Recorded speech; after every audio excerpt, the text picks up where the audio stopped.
Darren Ellis stood in the center of his small studio, a modest space filled with the scent of turpentine and creativity.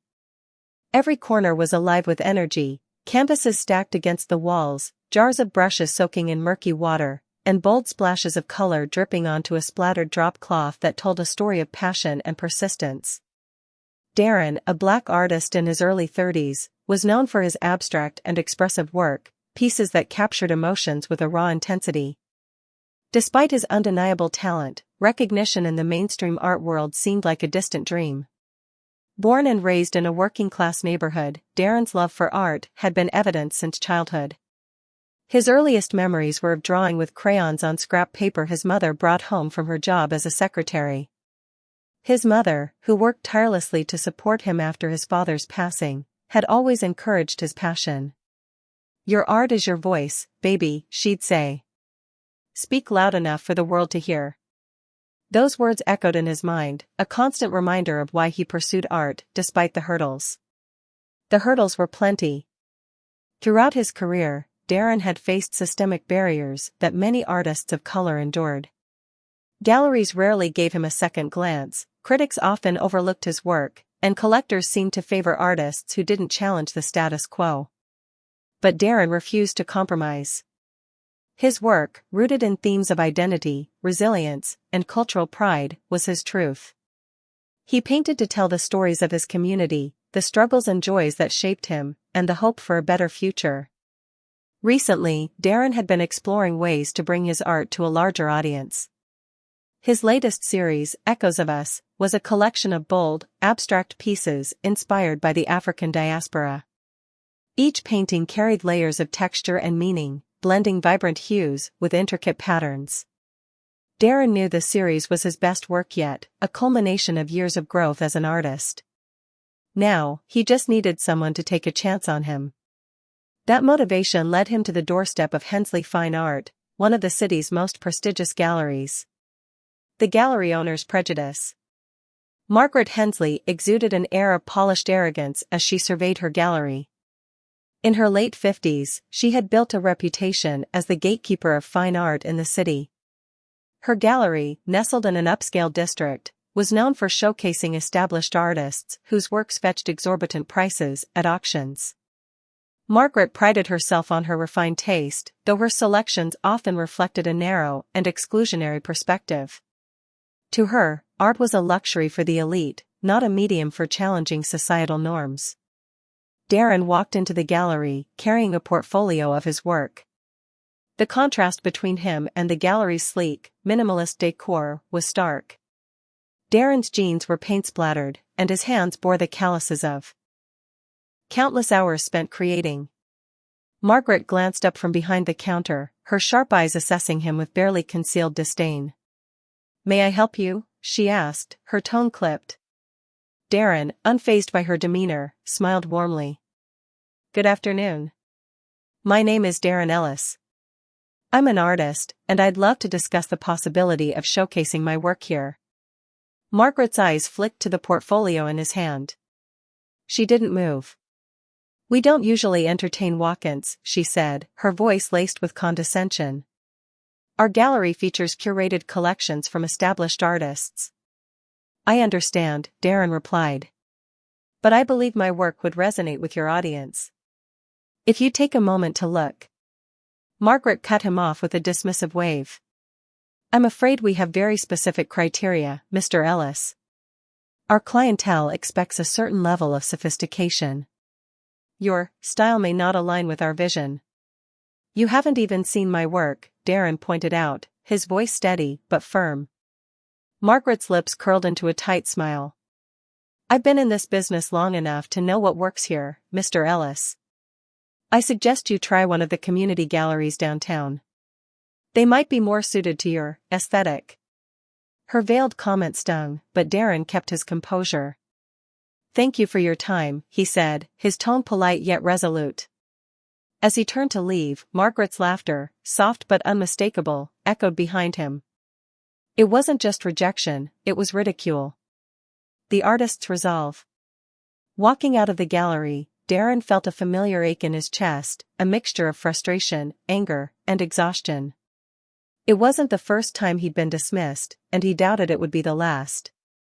Yet, as he walked down the bustling street, his mind buzzed with determination. Margaret Hensley's mockery was a spark, igniting a fire within him. He stopped at a nearby park and sat on a bench, staring at the portfolio in his hands. Inside were pieces that carried his heart and soul, works that spoke of struggles, triumphs, and dreams. How could someone dismiss all of that without a second glance? Darren took a deep breath, his mother's words coming back to him, "Speak loud enough for the world to hear." Darren resolved then and there that Margaret's prejudice would not define him or his art. He would find another way to make his voice heard.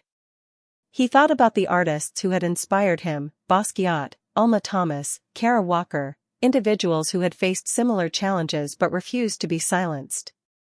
If they could carve out spaces for themselves, so could he. Later that evening, back in his studio, Darren poured his emotions into a new piece. He painted with urgency, each stroke of the brush an act of defiance. The resulting work, a chaotic yet harmonious blend of colors and textures, was a visual representation of his journey, a declaration that his art, his voice, mattered. Darren also began brainstorming ways to expand his reach. He reached out to friends who believed in his talent, including Camille, a social media influencer who had been encouraging him to use platforms like Instagram to showcase his work. "The world needs to see what you create, Darren," she said. "Let's make it happen." As the days passed, Darren's resolve only grew stronger. He turned the rejection into fuel, pouring his energy into both his art and his strategy to share it with the world. Margaret Hensley had underestimated him, but Darren was determined to prove that his art deserved a place in the world, not just for himself, but for all the voices that had been silenced for too long. This was only the beginning of his journey, the unveiling of Darren's hidden success. A few weeks after Darren's disheartening encounter with Margaret Hensley, he sat in his studio, scrolling through his phone and searching for inspiration.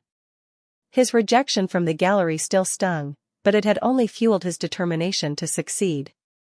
As he scrolled, he came across a series of posts by Camille Green, an old friend from college who had become a successful social media influencer.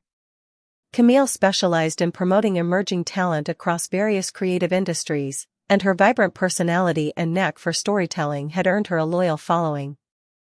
Darren hesitated for a moment before sending her a message. "Hey, Camille. It's been a while, but I'd love to catch up. I have something I think you might be interested in." Within minutes, Camille replied. "Darren. It's so good to hear from you. I've been following your work, let's chat." They met at a local cafe the next day, and Darren shared his vision, along with the frustrations he'd faced trying to break into the mainstream art world.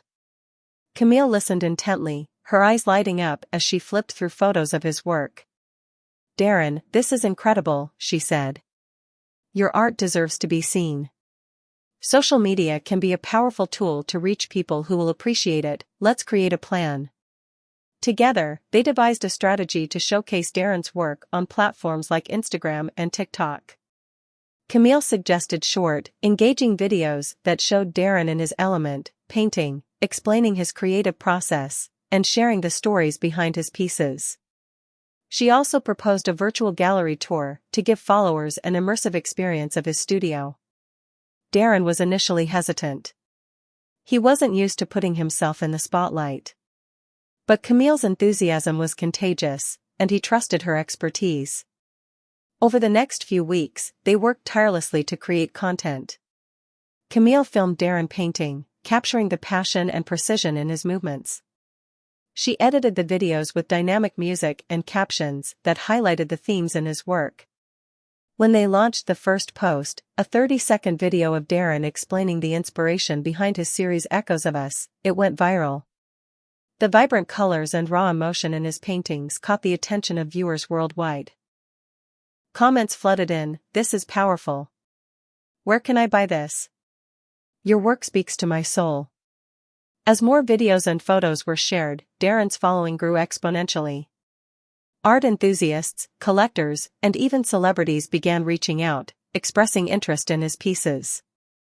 Darren, who had spent years trying to get his work noticed, was finally receiving the recognition he deserved. Major breakthrough. One afternoon, Darren received an email that would change everything. A renowned art critic, Thomas Brigham, had come across his work on social media and wanted to write a feature for Art and Culture Weekly, one of the most prestigious art publications in the country. Brigham's email read, "Darren, your work is both innovative and deeply moving. It's rare to see art that speaks so boldly to personal and cultural identity. I'd like to interview you for an upcoming feature." Darren could hardly believe it. Thomas Brigham's reviews were known to make or break careers, and the prospect of being featured in his column was surreal. A week later, the article was published, titled Darren Ellis, the voice of a new generation of artists. Brigham praised Darren's ability to weave complex emotions into his abstract pieces, calling his work a reflection of resilience and a celebration of identity. The article highlighted Darren's journey and the barriers he had overcome, further amplifying his story. The response was immediate and overwhelming. Darren's website was flooded with inquiries, and collectors clamored to purchase his work. Invitations to exhibit his art poured in, but one stood out: an invitation to showcase Echoes of Us at the prestigious Venice International Art Fair. The event, attended by the world's top collectors and critics, was a dream come true for any artist. Darren worked tirelessly in preparation, ensuring every detail of his showcase was perfect. When the day finally arrived, he stood in the grand exhibition hall, surrounded by his paintings. The response was nothing short of extraordinary. Attendees marveled at his work, and by the end of the evening, nearly all of his pieces had been sold, some fetching millions of dollars. As he stood on the stage that evening, accepting the art fair's Emerging Visionary Award, Darren felt a swell of pride and gratitude. He thought of his mother's words, "Speak loud enough for the world to hear," and realized that he had done just that. A new opportunity. Amid the whirlwind of success, Darren was approached by Robert Linton, a real estate mogul and avid art collector known for his philanthropic ventures. Darren had met Robert briefly at the art fair, where the billionaire had purchased 2 of his paintings. Now, Robert wanted to discuss a more significant opportunity. "I've been following your journey," Robert said when they met in his downtown office. "Your story and your art are incredibly inspiring. The art world needs more voices like yours, and I want to help amplify them." Darren listened as Robert laid out his vision, a gallery dedicated to showcasing diverse and underrepresented artists. The gallery would be a space for innovation and inclusivity, challenging the exclusivity of traditional art institutions. Robert offered to fund the project, with Darren as the creative director and co-owner. The offer was beyond anything Darren had ever imagined. It wasn't just a chance to further his own career, it was an opportunity to create meaningful change in the art world. Darren accepted, and together, they began planning the launch of the gallery, which they named the Mosaic, a tribute to the beauty of diverse perspectives coming together. As Darren reflected on how far he had come, he couldn't help but think back to that day at Hensley Fine Art. Margaret Hensley had dismissed him without a second thought, but her rejection had pushed him to prove himself. Now, as the co-owner of a groundbreaking gallery and an internationally celebrated artist, Darren knew he was only just beginning to make his mark. The grand opening of the Mosaic was a moment Darren Ellis would never forget. Situated in a vibrant cultural district, the gallery stood as a beacon of change, a modern, welcoming space where art could thrive beyond the traditional boundaries of exclusivity. Designed with expansive windows and a spacious, minimalist interior, the gallery was a reflection of Darren's belief that art should be accessible to everyone. The inaugural exhibition featured a diverse array of artists, each with their own unique stories and styles. Darren intentionally curated pieces that spoke to themes of identity, resilience, and cultural heritage, echoing the values that had driven his own journey. Word of the gallery spread quickly, and on the night of the opening, the space was packed with visitors, from seasoned collectors to young creatives eager to be part of something revolutionary. Darren, now a prominent figure in the art world, had become a symbol of resilience and success. His story of overcoming rejection and systemic barriers inspired countless artists, and his philanthropic initiatives, such as mentorship programs for underrepresented talent, garnered widespread admiration. Critics praised him not only for his art but for his role as a changemaker, reshaping the art world into a more inclusive space. As the mosaic flourished, Darren's name became synonymous with authenticity and innovation. His work continued to sell at record-breaking prices, and his gallery drew collectors from around the globe. Yet, despite his success, Darren remained grounded, always mindful of the community that had shaped him and the challenges he had overcome. Margaret's struggles. Meanwhile, just a few miles away, Margaret Hensley's gallery was in decline. Once the pinnacle of prestige, Hensley Fine Art now struggled to stay relevant in a rapidly changing art market. Younger audiences, who sought authenticity and inclusivity, were uninterested in the gallery's rigid, outdated approach. Margaret's unwillingness to adapt left her clientele dwindling, and even her most loyal patrons began looking elsewhere for fresh, meaningful work. Financial troubles mounted as Margaret's sales plummeted. Exhibitions that once drew crowds now went largely unnoticed, and pieces lingered unsold for months. Margaret, who had always prided herself on her discerning eye for art, found herself at a loss. The world was changing, and she was being left behind. Adding to her woes, Margaret began hearing whispers about the mosaic. Collectors raved about its bold, diverse exhibitions, and critics hailed it as a revolutionary force in the art world. Margaret, still unaware of Darren's involvement, dismissed the gallery as a fleeting trend, but she couldn't ignore the growing buzz. Her frustration deepened when she learned that Robert Linton, a wealthy collector who had once been one of her gallery's biggest patrons, was now a major investor in the mosaic. Margaret reached out to Robert, hoping to rekindle their professional relationship, but he politely declined, citing his commitment to the new gallery. The rejection stung, leaving Margaret feeling increasingly isolated in a world she no longer controlled. Fateful intersection. One afternoon, Margaret overheard a conversation between two collectors at a networking event. They were discussing an upcoming auction featuring works by Darren Ellis, an artist whose meteoric rise had captivated the art world. "His pieces are incredible," one of them said. "I hear his story is just as powerful as his work." Margaret's ears perked up. She had heard Darren's name before but hadn't paid much attention, assuming he was just another flash-in-the-pan artist. Now, hearing the excitement in their voices, she decided to investigate further. She searched online and was stunned by what she found. Darren Ellis was everywhere. His vibrant, emotive paintings were selling for millions, and his gallery, the Mosaic, was being hailed as a transformative force in the industry. Intrigued and desperate to revive her own struggling business, Margaret decided to attend the auction. She hoped to network with collectors and potentially acquire one of Darren's pieces for her gallery, thinking it might draw attention and reinvigorate her reputation. Unbeknownst to her, the man whose work she now sought was the same artist she had dismissed and mocked months earlier. The auction was held at a luxurious venue, its grand halls buzzing with anticipation.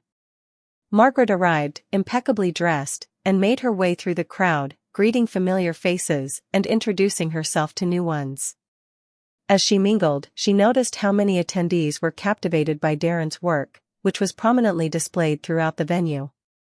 Each piece seemed to pulse with emotion, drawing viewers in with its bold colors and intricate details. When the auction began, the atmosphere was electric. Darren's paintings were the centerpiece, with bidders vying fiercely for each piece. Margaret, watching from the sidelines, was amazed by the staggering sums being offered. It was clear that Darren's art wasn't just a passing trend, it was a movement. Toward the end of the evening, the auctioneer announced a special guest, Darren Ellis himself. The room erupted in applause as Darren stepped onto the stage. Margaret froze, her heart sinking as she recognized him.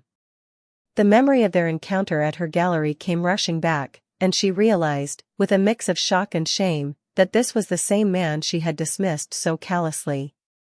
Darren, now a celebrated figure, exuded confidence and grace as he addressed the audience. He spoke about his journey, his inspirations, and the importance of creating spaces for underrepresented voices in the art world. Margaret couldn't help but feel a pang of regret as she listened. She had underestimated him, and now he stood before her as a testament to perseverance and talent. After the event, Margaret approached Darren hesitantly. "Mr. Ellis," she began, her voice trembling slightly. "Your work is extraordinary. I believe we may have met before."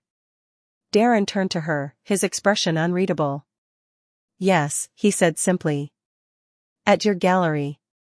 Margaret felt her cheeks flush. "I owe you an apology," she said, struggling to maintain her composure. "I didn't give you a fair chance, and I deeply regret it. Your success is well-deserved." Darren regarded her for a moment before replying. "Thank you," he said. His tone was polite but distant. "I hope this evening was insightful for you." Margaret nodded, sensing the finality in his words. As she left the venue, she couldn't shake the weight of her missed opportunity. Darren Ellis had become everything she had dismissed him as incapable of being, and her own hubris had blinded her to his potential. For Darren, the encounter was a reminder of how far he had come, and how much further he could go. Margaret's shock.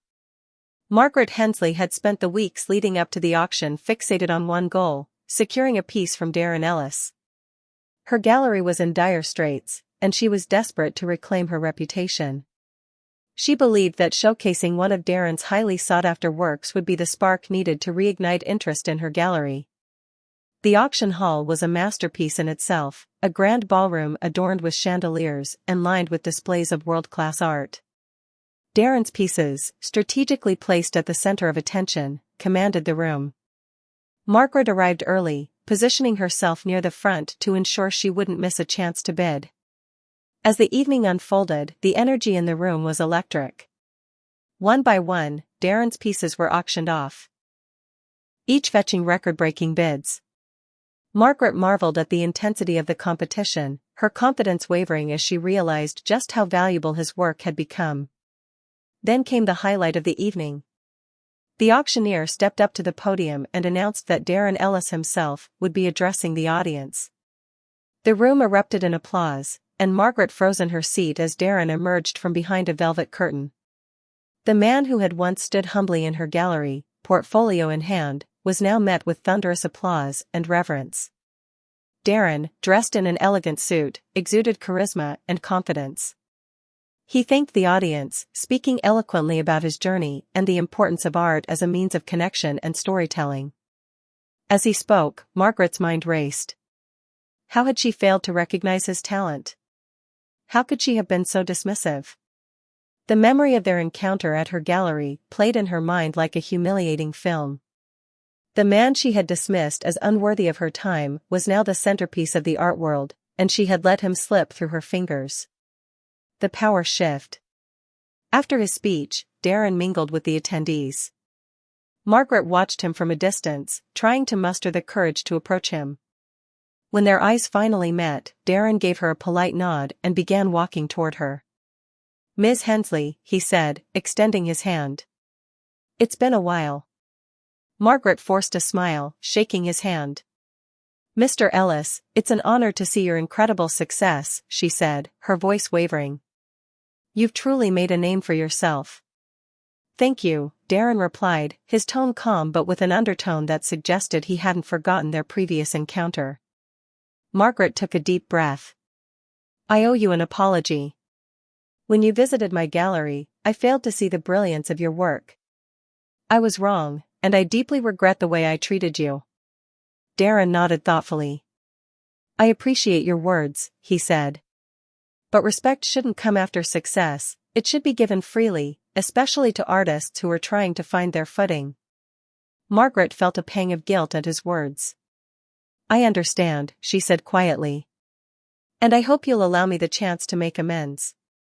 I'd like to propose a collaboration, perhaps we can feature your work at my gallery?" Darren's expression didn't change. "I'm flattered by the offer, but I'm fully committed to the mosaic. My focus is on supporting underrepresented artists and creating a space where everyone's voice is valued." Margaret's heart sank.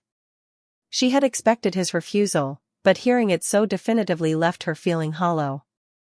"I see," she said, forcing another smile. "Well, I wish you continued success." "Thank you," Darren said, his tone cordial but firm. "I wish you the same." With that, he excused himself, leaving Margaret standing alone amid the bustling crowd. The weight of the rejection was heavier than she'd anticipated. For years, she had been the gatekeeper, the one holding power over artists. Now, the roles had been reversed, and Darren's quiet dignity only underscored the magnitude of her mistake. The press takes notice. The auction's dramatic conclusion did not go unnoticed. The next morning, headlines splashed across art publications and mainstream media alike. From rejection to revolution, Darren Ellis redefines the art world. The fall of a gatekeeper, how Darren Ellis outshone Margaret Hensley. The Mosaic, a new era of inclusivity in art. Journalists seized on the story of Darren's rise and Margaret's decline. Details of their initial encounter surfaced, painting Margaret as a symbol of the old, exclusionary art world and Darren as the trailblazer challenging its norms. Social media buzzed with discussions about the need for change in the art industry, with Darren's story serving as both an inspiration and a call to action. Margaret, overwhelmed by the negative attention, retreated from the public eye. Her gallery, already struggling, faced further decline as patrons turned their attention to Darren and the Mosaic. In interviews, Darren was gracious but firm, using the platform to emphasize the importance of supporting emerging talent and breaking down the barriers that had long stifled diversity in the art world. For Margaret, the fallout was a harsh but necessary wake-up call. She realized that her failure wasn't just about Darren, it was about an entire mindset that prioritized exclusivity over innovation, elitism over empathy. As she watched Darren continue to thrive, she knew she had to confront her own biases and reevaluate her role in the art world. Margaret's introspection. Margaret Hensley sat alone in her office, staring at the empty walls where artwork once hung. The space that had once been a thriving hub for high-profile collectors now felt hollow, a reflection of the decline of her gallery and, perhaps, her career. The auction had left an indelible mark on her, not just because of the media attention, but because it forced her to confront a truth she had long avoided. She had built her success on exclusion, not appreciation. The memory of Darren Ellis, standing confidently before the auction crowd, speaking about his journey and the transformative power of art, haunted her. She recalled the moment he walked into her gallery months earlier, hopeful and determined, only to be met with her disdain. How many others had she dismissed over the years? How many voices had she silenced simply because they didn't fit her narrow definition of sophistication? Margaret began to reflect on the biases that had shaped her decisions. She had always seen herself as a tastemaker, a gatekeeper of high art, but now she realized how harmful that role had been. Her gallery had become a symbol of exclusivity, catering to an elite few while alienating the very artists who gave art its soul. Determined to make amends, Margaret began a journey of personal growth. She attended lectures and panels on diversity in the art world, read extensively about systemic barriers faced by underrepresented artists, and engaged in uncomfortable but necessary conversations about her own privilege. The process was humbling, but it also gave her a renewed sense of purpose. Eventually, Margaret made a bold decision: she would sell her gallery. The proceeds, she decided, would be used to establish a foundation dedicated to supporting emerging artists from underrepresented communities. She named it the Hensley Art Initiative, a symbolic gesture to turn her legacy into something positive. The foundation would provide grants, mentorship programs, and exhibition opportunities, ensuring that artists like Darren would never again face the barriers she had once upheld. Darren's legacy. While Margaret was dismantling her old ways, Darren Ellis was building something extraordinary. The Mosaic had quickly become one of the most influential galleries in the country, celebrated not just for its art, but for its mission. Darren had expanded the gallery's reach, opening satellite locations in cities known for their diverse cultural scenes. Each location maintained the same ethos, to amplify the voices of artists who had long been overlooked. Darren also launched several programs aimed at nurturing young talent. One of his proudest achievements was the Resilient Artists Fellowship, which provided funding, mentorship, and exhibition space for emerging artists from marginalized backgrounds. The program quickly gained acclaim, producing a new generation of artists whose work challenged norms and sparked important conversations. Darren's influence extended beyond the art world. He became a sought-after speaker at universities and cultural events, sharing his story and advocating for systemic change in creative industries. His journey, from being dismissed by Margaret to becoming a celebrated figure, served as a powerful reminder that resilience, authenticity, and community could overcome even the most entrenched barriers. But despite his success, Darren remained deeply connected to his roots. He often returned to the community that had shaped him, hosting free art workshops and donating pieces to local organizations. For Darren, success wasn't just about recognition, it was about creating opportunities for others and ensuring that every artist's voice had a chance to be heard. The final encounter. It was a quiet afternoon at the Mosaic, and Darren was reviewing plans for an upcoming exhibition. The gallery, as always, was alive with energy, with visitors wandering through the space, admiring the vibrant and thought-provoking pieces on display. Among the visitors was Margaret Hensley. She had debated for weeks whether to visit the gallery. Part of her feared running into Darren again. But a stronger part of her wanted to see firsthand the work he had built. She entered the space humbly, her usual air of confidence replaced by a quiet reverence. As Margaret walked through the gallery, she was struck by the beauty and diversity of the work. Each piece told a story, and the space itself felt alive with purpose. She stopped in front of one painting in particular, a bold, abstract piece filled with swirling colors and intricate textures. The plaque read, "Echoes of Us No. 7 by Darren Ellis." Moved by the piece, Margaret decided to purchase it. She approached the front desk and completed the transaction before turning to leave. But as she made her way to the exit, she saw Darren standing near the entrance, speaking with a visitor. Their eyes met, and Darren excused himself, walking over to greet her. "Miss Hensley," he said, his tone calm and measured. "It's good to see you." Margaret smiled, though her nerves were evident. "Darren," she said, "your gallery is extraordinary. I can see the care and thought you've put into every detail." "Thank you," Darren replied. "It's been a labor of love." Margaret hesitated for a moment before continuing. "I bought one of your pieces," she said. "It's beautiful. I wanted to support your work." Darren nodded. "I appreciate that," he said. "Thank you." There was a pause, and Margaret took a deep breath. "I also wanted to say, I admire what you've built here. It's clear that you're creating something far bigger than yourself. I've learned a lot from watching your journey." Darren regarded her for a moment, his expression softening. "We all have the capacity to grow," he said. "It's never too late to make a difference." Margaret smiled, feeling a sense of peace she hadn't experienced in years. "Thank you, Darren," she said. "For everything." As Margaret left the gallery, Darren watched her go, reflecting on how far both of their paths had come. For him, her purchase wasn't just a transaction, it was a symbolic gesture, a sign that even those who had once perpetuated barriers could change. The transformative power of art. As the years passed, Darren's influence only grew, and the Mosaic became a global movement for inclusivity in art. Margaret, too, found a new sense of purpose through her foundation, which helped countless artists find their footing in the industry. Their story became a testament to the transformative power of art, not just as a medium for expression, but as a force for change. It showed that even in a world marked by prejudice and exclusion, there was room for redemption, growth, and the breaking of boundaries. And through it all, Darren's work continued to echo his mother's words, "Speak loud enough for the world to hear."